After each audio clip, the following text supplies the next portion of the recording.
aq shumë i kanë fanatik në çështjen e besimit tyre të kot, sa që Ebu Talibi ka qenë xhaxhai i pejgamberit, i cili e ka mbrojt, e ka dasht shumë të dërgumin e Zotit. E ka mbrojt prej idhujtarëve.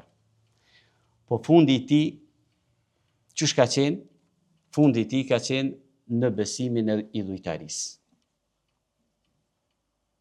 Nuk mujti me u kthy në natyrshmërinë e vet. Fanatizmi fisnor nuk e lejoj që të kthehet në natyrshmërinë e vet.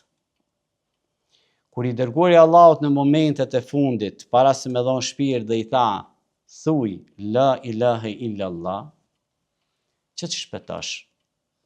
Ebu Gjehli, i cili ishte protagonisti kryesor i mohuzve të Mekës, shkoi dhe i tha, apo don me lën fenë të parëve? Apo do me lën fenë e stërgjyshve? Dhe Ebu Talibi transmetohet që vdiq duke thonë në fenë e të parëve,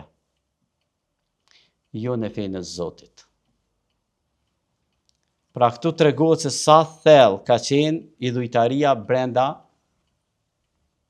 idhujtarëve të Mekës. Sa vështirë ka pas i dërguari Allahut të ndryshoj këtë sistem. Çfarë strategjie përdori i dërguari Allahut që u korr ky sukses të cilën edhe sot na gëzojmë këtë se jemi besimtarë musliman sot. I dërguari Allahut ka pas një shembull shumë të qartë në Kur'an si ka vepruar Ibrahimi a.s. me idhuj. Ju e dini krejt ngjarjen e Ibrahimit se si ka thyer idhujt. Në ditën e festës, mori sopatën e tij, i thej të gjithë idhujt në faltore dhe sopatën ja vari idhullit më të madh, sepse Ibrahimi a.s. përgatiti një strategji që donte popullin e vet t'i vënoj para një argumentit fuqishëm se idhujt janë të kot. Kur ata ju drejtun Ibrahimit dhe i thanë, a e ke bot ti këtë? Çka tha Ibrahimi a.s. Pyet në këtë të madhin. Këtë idhullin e madh se ky ka bo. Nga xhelozia, nga urrejtja, i ka thyer këta tjerët.